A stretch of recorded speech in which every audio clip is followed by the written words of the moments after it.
morning, everybody. We're kind of getting ourselves settled here. Sorry about that. Welcome to another exciting edition of Faith Matters. Are you going to get the camera thing Yeah, over there? Eventually, hon. Sorry. Okay.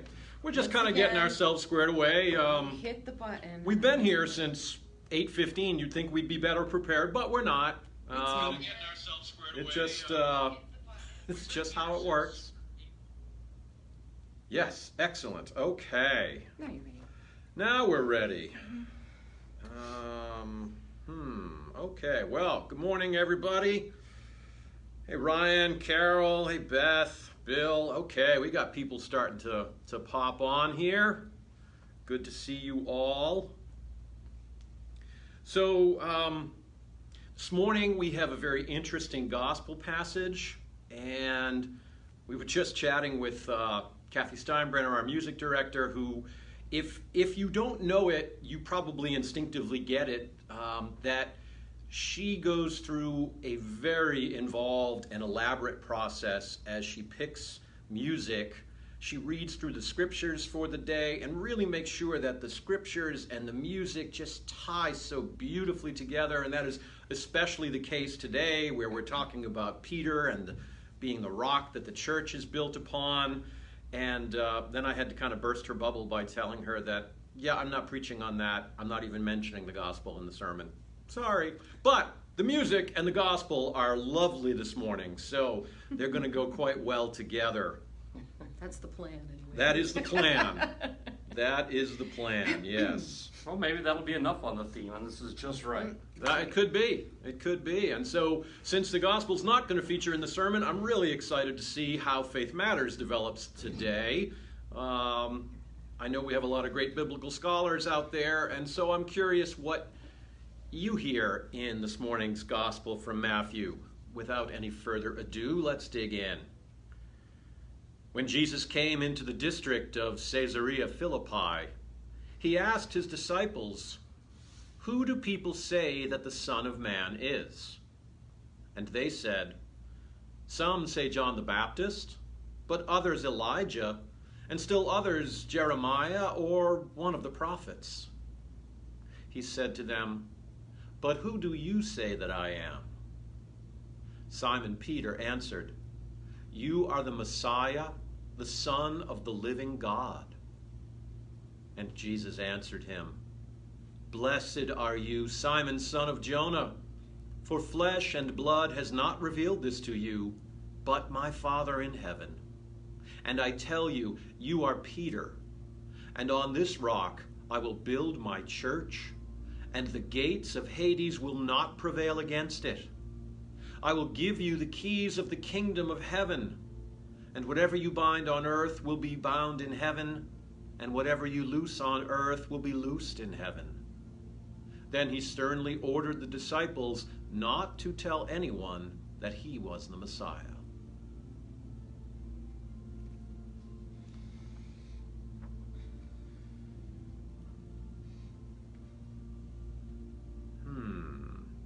Well, Father Rick, I'm going to jump in, as I often do, right at the beginning, because I know people are typing comments. Right. And you often ask, is there something you heard new or for the first time? And interestingly enough, because it's not as big a theme as Peter being, the rock and the beginning, the foundation of the church, but I'm caught by the phrase, "and the gates of Hades will not prevail against it." The gates of Hades. I've never thought about that in my life. How do gates prevail against anything? And I don't doubt for a minute that that image, that metaphor, was very carefully chosen by Jesus. And of course, he doesn't say Hades will be defeated. God never does say evil will disappear. Right. But specifically the gates, if there are any theologians out there that can shed some light on that, I would appreciate it, including the two of you.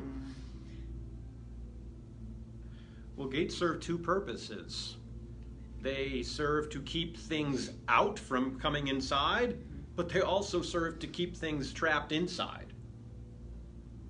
And so I think that's part of it. Once in Jewish thought and in theology of the time, once your soul has gone to Hades, the gate has clanged shut behind you and you're trapped there forever. And so it's a one-way passage.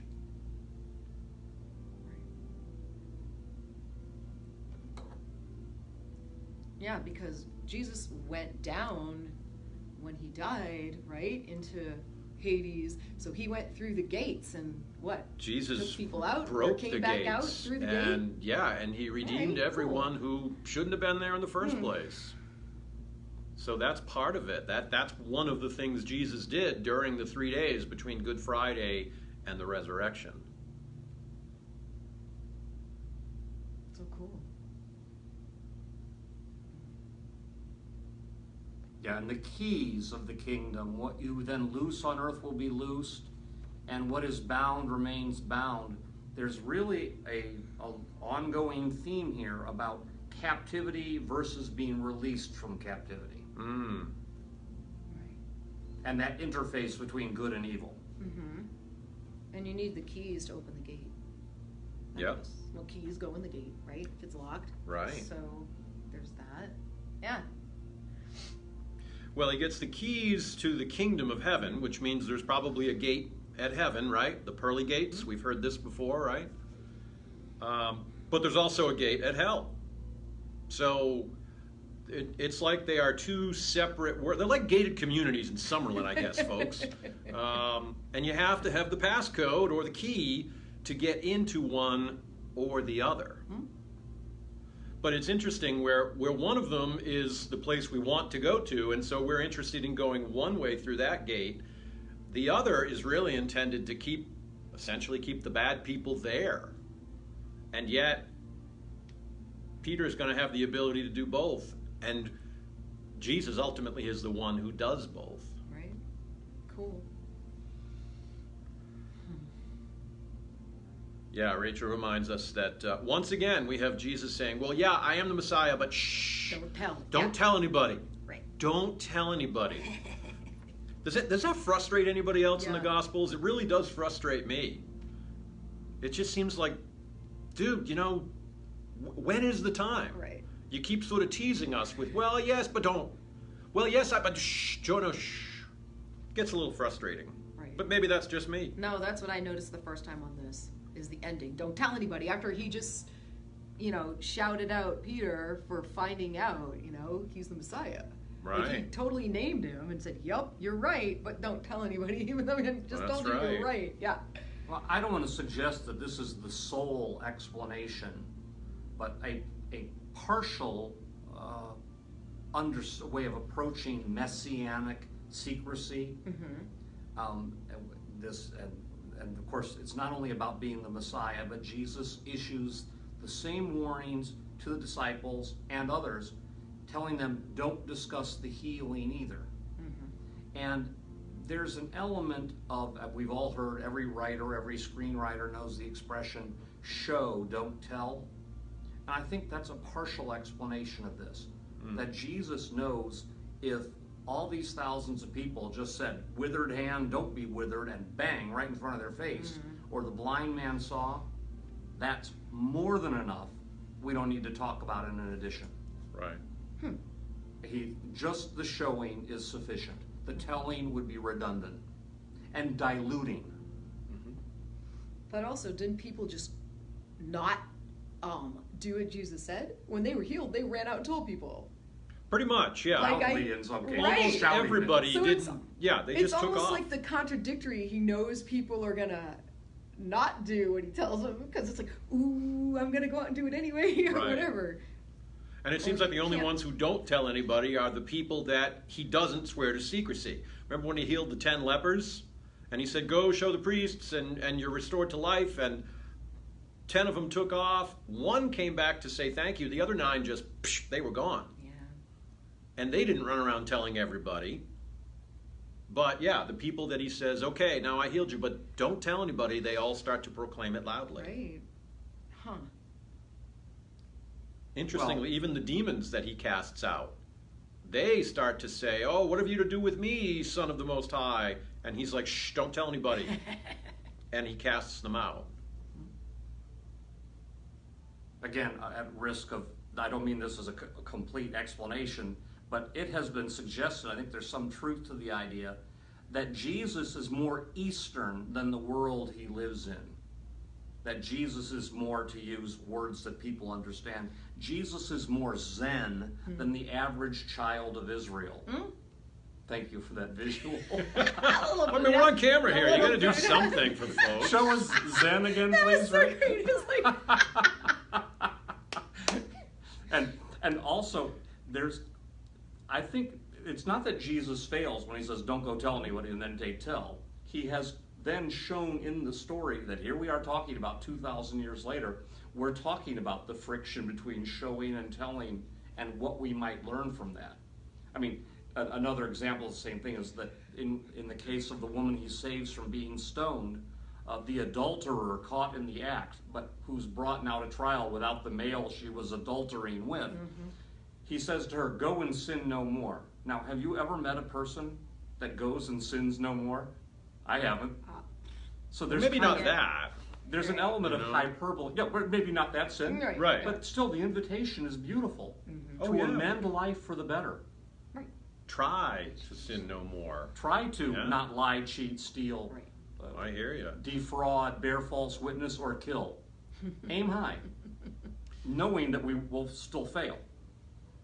Let's get into some comments because we're doing a lot of talking here. Yeah. I want to come back to the gates in a moment, but you know, Rosalie has a good point. She says Jesus wanted the people to discover his divinity on their own. Yeah, you know, as a teacher, you know that by giving somebody the fact and making them memorize it, well, they might or they might not learn it. But if you lead them on a journey to discovery and they learn the fact all by themselves, well, it's just imprinted in their mind and they've had the benefit of the journey. So it's really a win-win. And there could be elements of that in Jesus swearing them to secrecy about his messiahship. Cindy says, perhaps Jesus wanted everyone to get it like Peter did. Yeah. The crowds weren't ready for it. Don't tell is the opposite of embracing evangelism. Well, yeah. But I'm not going to argue with the boss. He was a much better evangelist than I ever hoped to be. So let me go back to the gates for a moment, because I think there's a cultural piece that we're sort of missing. I alluded to and made a joke about, you know, the gated communities that some of us live in here in Las Vegas. But the reality is, in Palestine of this time, all of the cities were walled cities because there were bandits, there were wars. That was the only real way to protect yourself. So all the cities had a big wall around them, and there were gates that allowed a small number of people to access in and out. And in Jerusalem, there were several gates. There was the beautiful gate. There was the dung gate. There were I think there were 3 major gates. And then there was this little side gate, which was known as the Eye of the Needle. So think about that passage when Jesus says, you know, it's easier for a rich man to get into heaven, for a camel to get through the eye of the needle than for a rich man to get into heaven. He's really not talking about the needle and thread. He's talking about that little gate. And the thing is, it was designed so that only one person could get through it so that it could be well defended if in case of attack. So the idea of walls and gates was something that everyone in this world instinctively knew. And so it makes sense for Jesus to use those analogies because he wouldn't need to explain them like we're laboring to do, because that was just the reality of their everyday lives.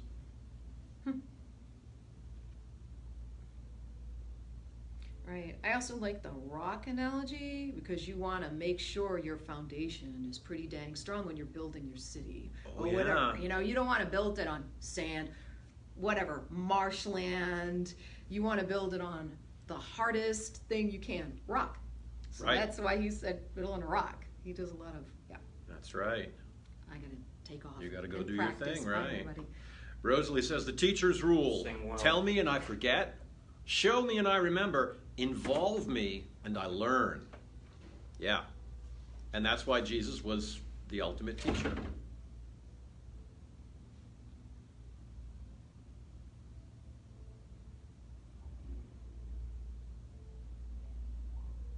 I noticed something this time that I hadn't before. So at the beginning, Jesus talks to the disciples and says, "Who do people say that the Son of Man is?" And then they give him some answers. And then he says, "But who do you say that I am?" Right there, he's already telegraphed the answer, hasn't he? He starts by saying, who do people say the Son of Man is, but who do you say that I am? So really what he's doing is he's telling his disciples right then and there that, well, I actually am the Son of Man. And then Peter responds and he praises him.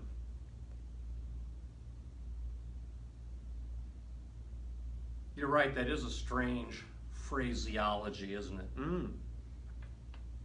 I never noticed that either.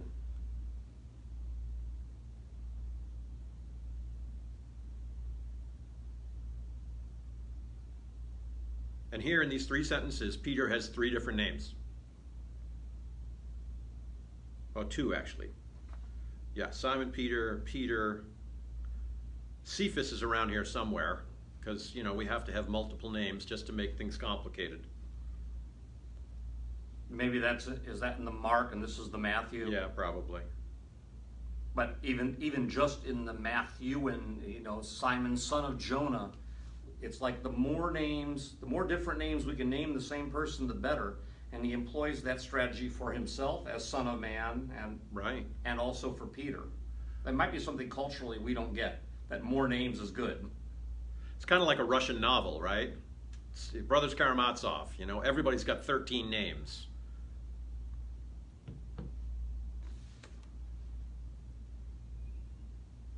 Yeah, Bill, good point. Bill says, what's the first thing people do when someone says, "Don't tell"?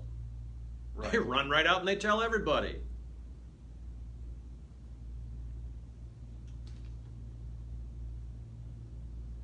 Why Son of Man and not Son of God? Son of Man was just sort of a biblical phrase.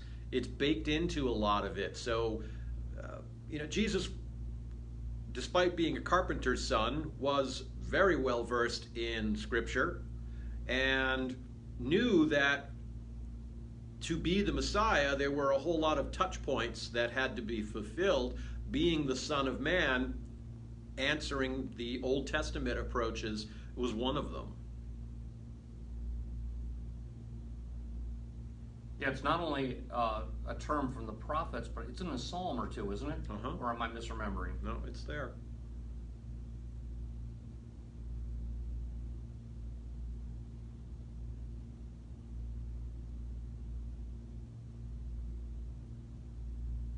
So what about the concept that Peter gets praised and elevated here?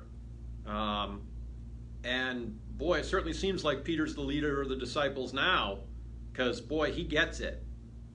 Either that or he was just the first one to speak up, but whichever.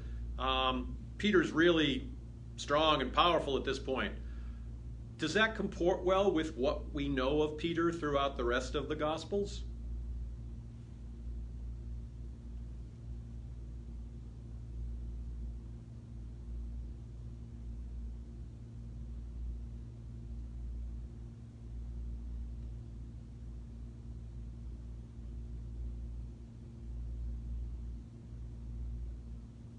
Yeah, I Googled really quickly, Son of Man. Apparently it happens over 80 times in Torah. Yeah. Before you get to the Psalms. Makes sense. Makes sense. Judy asked that question, and look at that. Before you even finish typing, Chris has given you the answer. Same wavelength, Judy. Not the first time. Full value for your pledged dollars here at Epiphany. Did you turn that into a pledge? I did. I turned it right into stewardship. Look at that. All right, so Kelly goes back to my question about Jesus, and she says, she puts the emphasis on you when she reads it. We can only grow in our own faith. We can only learn from the faith of others. Good point. Peter's always the first one to say something and then fail later. Yeah. That's really good, Rachel.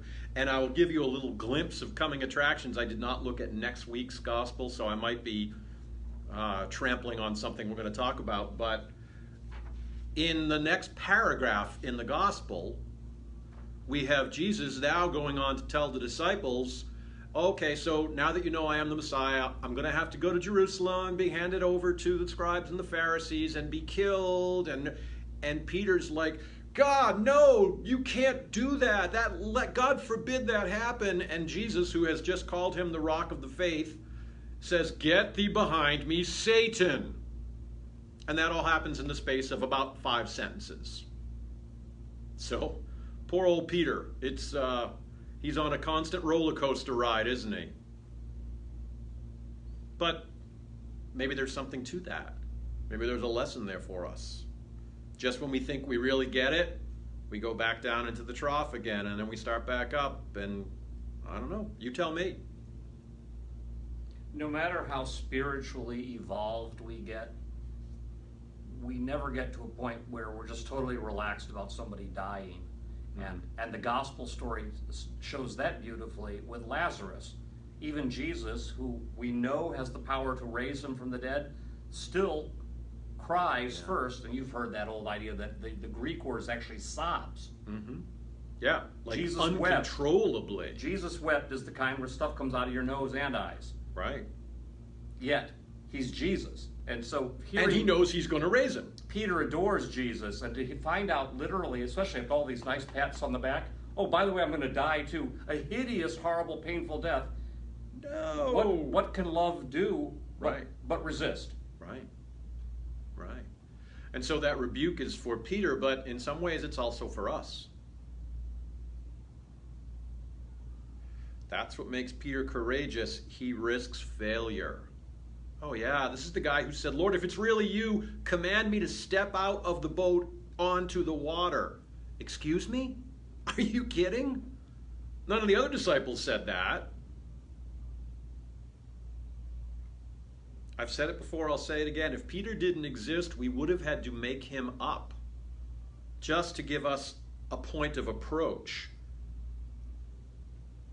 If the disciples were all Greek gods, we wouldn't be able to get into their skins and to understand what it was like to be in the presence of the living Christ. It's only through their failures and their brokenness and their humanity that we get an entry point into that world.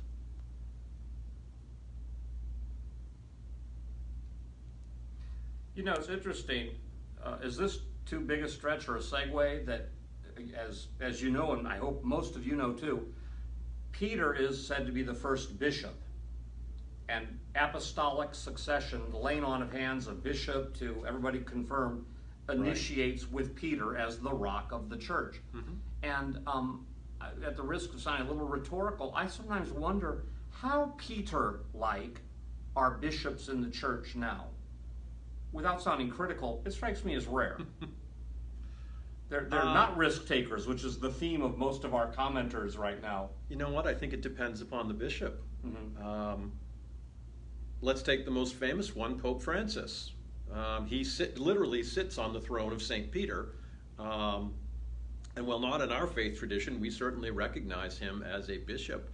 I would say he's a huge risk taker. He is, actually. He honestly, he makes every one of us who wears these funny shirts look good, because he does challenge, he does take risks, and he fails sometimes, and that's all part of it.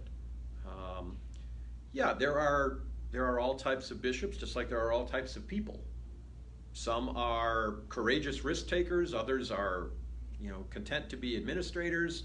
My real litmus test for any, especially bishops, but any clergy, and therefore any person really, is, are you trying to build the church, or are you trying to build Christians? Are you trying to share the gospel or build up the church? Because the two are not necessarily the same thing. In the best of all possible worlds, they are, but it doesn't always work that way. So what is somebody actively doing? And are you taking the risks to spread the gospel? That's the heart of the matter. But that's just me. And what do I really know? Jesus is always inviting us into the great mystery of his incarnation, says Danny. He calls us to intimately know him at a deeper level and not just by flesh and blood. Amen, brother. Yeah.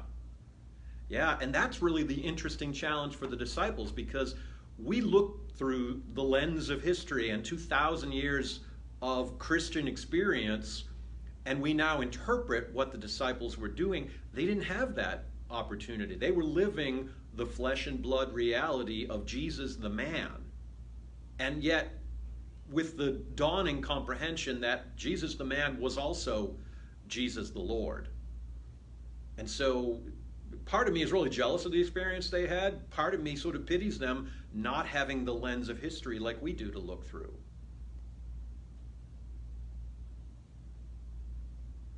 Well, yes, and if we take the eyes to see that God has given us, there are gospel-like events frequently in our world that are very similar to 2,000 years ago, I find. I would agree. That we can engage in as much, as the disciples did back then, should we choose to. I'm smiling because Kim reminds us, Episcopalians aren't known for our risky behavior. Yeah, and there's a good side to that too, if we're going to be all inclusive here. There is, but it's just like anything else. The via media, right? Trying to find the right balance between being conservative and bearing risk and trying to do the right thing. And somebody mentions COVID. Yeah, this is a conundrum, folks, because worshiping together in church, that's huge. That's a big thing. But spreading the disease is also a really bad thing. So trying to navigate these waters is not simple. And yes, I would agree, Kelly. The presiding bishop, Bishop Michael, is a risk taker, and he's doing some great stuff. And of course, a lot of it is just situational. I remember a conversation with Dan Edwards. He said because of the north-south variances in the Episcopal Diocese of Nevada, it will be a long time before the Diocese of Nevada doesn't usually choose the most moderate candidate. Because there's this huge bridge building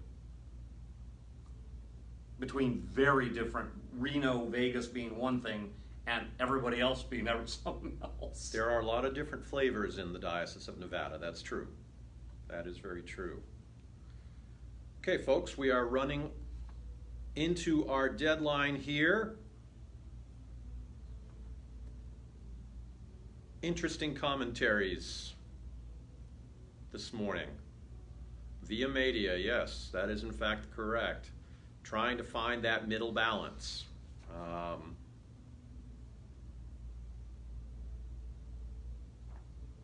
All right, my friends. Thank you for your wisdom. Thank you for your erudition and your willingness to spend a little time with us this morning on my favorite half hour of the week. We will be broadcasting again at 10 o'clock, and we will have our service. In the meantime, God bless you. God love you.